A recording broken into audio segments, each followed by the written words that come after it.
नमस्कार दोस्तों, मैं काफ़ी परेशान होकर के एक वीडियो बनाने जा रहा हूँ। मोदी जी को सच्चाई से अवगत कराना चाहते हैं। हम लोग चाहते थे कि पेट्रोल 500 रुपये लीटर महंगा भी हो जाए तो भी हम लोग वो कबूल है, मतलब हम लोग उतना तक कर पाएंगे, सह लेंगे। 500 रुपये लीटर भी पेट्रोल हो जाए तब भी हम सह लेंगे। लेकिन ये आपने सीएनजी ला करके 5,000 रुपये लीटर भी कर दिया है हम लोगों के हिसाब से। सीएनजी एक दिन आता है, दूसरे दिन नहीं आता है।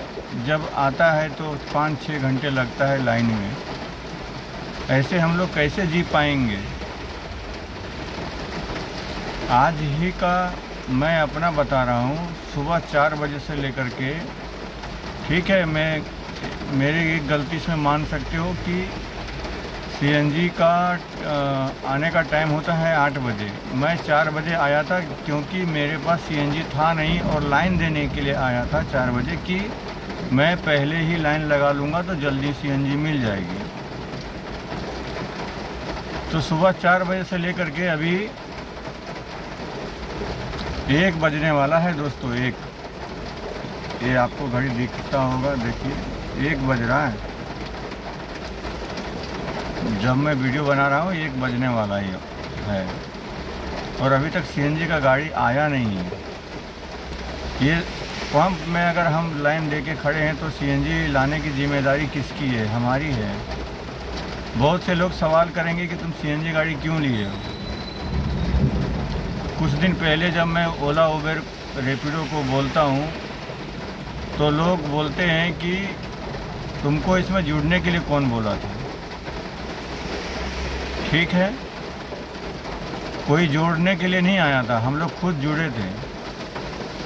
और ये गाड़ी लेने के लिए भी किसी ने नहीं बोला है कि तुम सीएनजी गाड़ी लो, फिर भी हमने लिया है। क्या आप जो काम करते हो हर चीज़ सरकार ने कहता है आपको करने के लिए, या आप अपने से चूज़ करते हो उस काम को करने के लिए? तो मैं मोदी जी और नितिन गडकरी जी से यही कहना चाहता हूँ कि अब तो आप सीएनजी गाड़ी बनवाना बंद करवा दीजिए। आप पेट्रोल डीजल वाली गाड़ियाँ ही रहने दीजिए। आप तो सीएनजी से लोग तो परेशान थे ही, और आप कह दिए कि बैटरी वाला गाड़ी चाहिए, ईवी आपको। मोदी जी या नितिन गडकरी जी से मैं एक बात पूछना चाहता हूँ,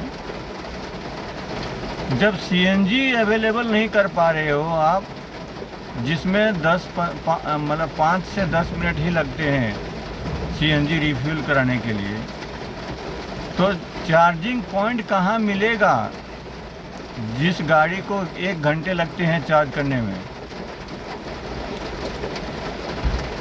ये नए नए जो तरीके अपना रहे हो ना, ये ठीक नहीं है हमारे देश के लिए। हमारे देश की जनसंख्या इतनी है, मतलब एक शहर में जितनी गाड़ियाँ होगी आज के हिसाब से, हो सकता है किसी देश में इतनी गाड़ियाँ ना हो जितनी एक शहर में गाड़ियाँ हैं। आप चाहे तो वो सीएनजी की कह लो या ईवी की गाड़ियाँ कह लो, आप मार्केट में जो भी लाते हो वो बिकेगा ही बिकेगा। क्योंकि कोई भी कंपनी आती है आपके देश में तो वो अपना मार्केट करना चाहती है, और उसकी अच्छी मार्केट नहीं हो तो वो कंपनी फिर यहाँ पे कैसे रह पाएगी? तो आप ही बताइए कि हम लोग जो ड्राइवर हैं, टैक्सी वाले, कैब वाले, जो सीएनजी गाड़ियाँ लेकर के आज मार्केट में हम लोग घूम रहे हैं, ना हम लोग का काम हो पा रहा है, ना मुझे सीएनजी मिल पा रही है। पेट्रोल में गाड़ी चला करके देखा मैंने, जिसमें 8 से 9 किलोमीटर प्रति किलोमीटर का माइलेज दे रहा है, और वो उबर, रैपिडो और ओला की जो रेट है ना, वो उससे गाड़ियाँ ठीक से चल नहीं पा रही है। ना ईएमआई का पैसा जमा कर पा रहे हैं, ना घर ठीक से चला पा रहे हैं। तो आप ही बताइए हम लोग क्या करें। मोदी जी से मेरा सवाल है, या नितिन गडकरी जी से सवाल है, जो बंदा नाइट में ड्यूटी करके सुबह सुबह घर जा कर के खाना वाना बना करके सोने का काम करता था, वो बंदा सुबह से लेकर के शाम होने चला, वो लाइन में खड़ा है सीएनजी लेने के लिए।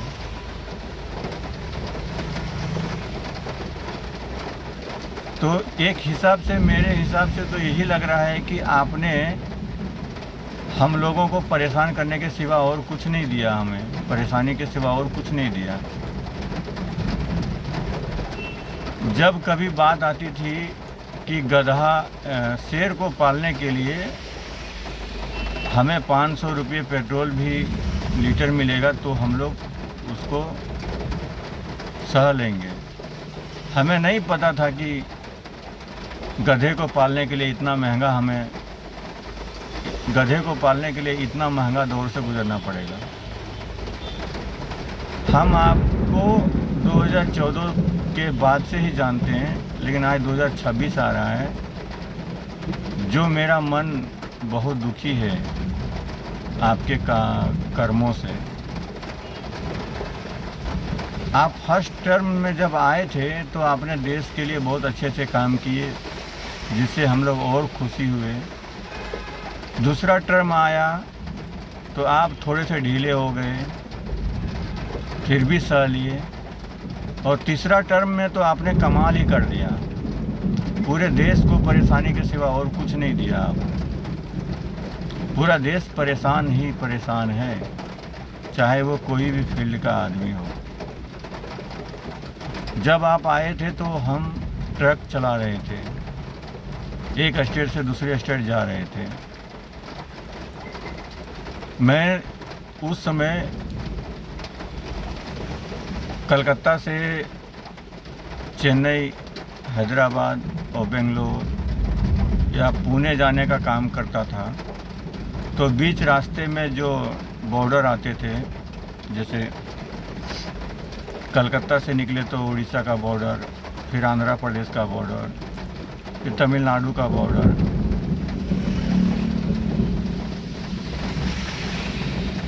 और पूना जाते थे तो कोलकाता के बाद उड़ीसा का बॉर्डर, झारखंड का बॉर्डर आता था उसके पहले, फिर उड़ीसा का बॉर्डर, फिर छत्तीसगढ़ का, फिर महाराष्ट्र का। तो हमें बहुत परेशानी हुआ करती थी। और रास्ते भी बहुत ख़राब हुआ करते थे। आपके आने के बाद बहुत जगह से बॉर्डर को हटाया गया। अब हमें उतना परेशानी नहीं हो रही थी 2014 के बाद से। बॉर्डर हटे, रास्ते में अच्छा काम हुआ, तो हम सब बहुत खुश थे। ट्रक ड्राइवर खास करके, उस समय मैं ट्रक चलाता था, तो बहुत खुश थे आपको देश का प्रधानमंत्री पाकर। लेकिन अब मैं 2023 से मैं ट्रक को छोड़ करके कैब चलाने लगा हूँ, कैब टैक्सी। पहले तो मैं सेकेंड हैंड गाड़ी लिया था, डीजल गाड़ी। उसको फिर मेरा एक्सीडेंट हो गया था 2-3 महीने के बाद। उसके बाद मैं दूसरी सेकेंड हैंड गाड़ी ली, उसमें भी ठीक ठाक चल रहा था। रेट जो कंपनी ओला, उबर, रैपिडो जो भी दे रही थी, सब कुछ सही चल रहा था। लेकिन जब से ये सीएनजी की गाड़ियाँ आने लगी है, लोगों को परेशानी के सिवा और कुछ नहीं मिला है। मैं वो सेकेंड हैंड गाड़ी बेच करके मैंने एक ईएमआई से ख़रीदा हुआ गाड़ी अर्टिगा लिया हूँ। बात अर्टिगा, डिजायर या ऑल्टो की नहीं है, बात है परेशानी की। जब हमारा काम ही नहीं होगा तो हम अपने घर ईएमआई कैसे भरेंगे? और जब हमारी नींद पूरी नहीं होगी तो हम दूसरे दिन काम कैसे करेंगे? हमारी परेशानी ये है कि सीएनजी जो कि 5-6 किलो या 7 किलो 8 किलो तक हाईएस्ट जाती है, वो भी प्रेशर रहने के बाद हम 5-6 घंटे लाइन लगाने के बाद सीएनजी ले पाते हैं, जिसमें हमारे सारे तनाव बढ़ जाते हैं।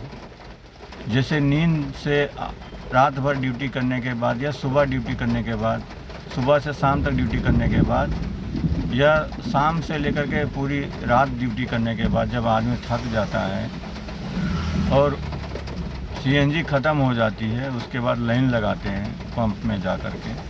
वहाँ पर इतनी लाइन होती है जो 5-6 घंटे लगती है, तब जाके हमें सीएनजी मिलती है।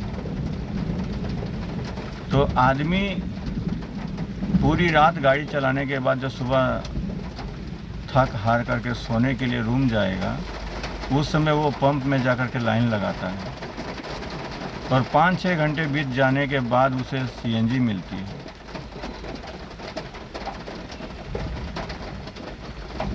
तो हम लोग आराम कब करेंगे? कब खाना खाएंगे? कब सोएंगे? फिर दूसरे दिन ड्यूटी कब करेंगे? तो इस हिसाब से मेरे को लगता है कि मेरी तो ज़िंदगी पूरी रास्ते में ही कट जाएगी अगर यही हाल रहा तो। इसीलिए मैं कह रहा हूँ कि आप तो प्रधानमंत्री हैं, गाड़ियों का काम तो नितिन गडकरी जी के हाथ में है। तो नितिन गडकरी जी से मेरा यही सवाल है, क्या आप जो नई नई खोज करके ला रहे हो, पहले सीएनजी लाए, फिर ईवी गाड़ी लाई, अभी इथेनॉल मिलाने वाला जो पेट्रोल में आपने सिस्टम चालू किया है, हमारी गाड़ी E20 दिख रही है, वहाँ पर लिख रही है E20 हमारे गाड़ी में सपोर्ट करेगी। अब उससे बढ़ा करके आपने इथेनॉल डालने के लिए बात कर रहे हैं, तो हमारी गाड़ी का क्या होगा, इंजन का क्या होगा?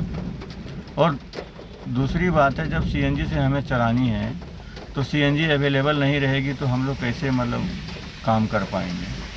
हम अपनी गाड़ी की किस्ती कहाँ से भरेंगे? जब हम काम नहीं कर पाएंगे तो हम किस्त कहाँ से भरेंगे? अपने घर परिवार का पालन पोषण कैसे कर पाएंगे? आप ही बताइए नितिन गडकरी साहब। कुल मिलाकर के मेरा वीडियो बनाने का मतलब यही है कि आपने मुझे या हम जैसे देश के टैक्सी चालकों का शोषण ही किया है नितिन गडकरी जी।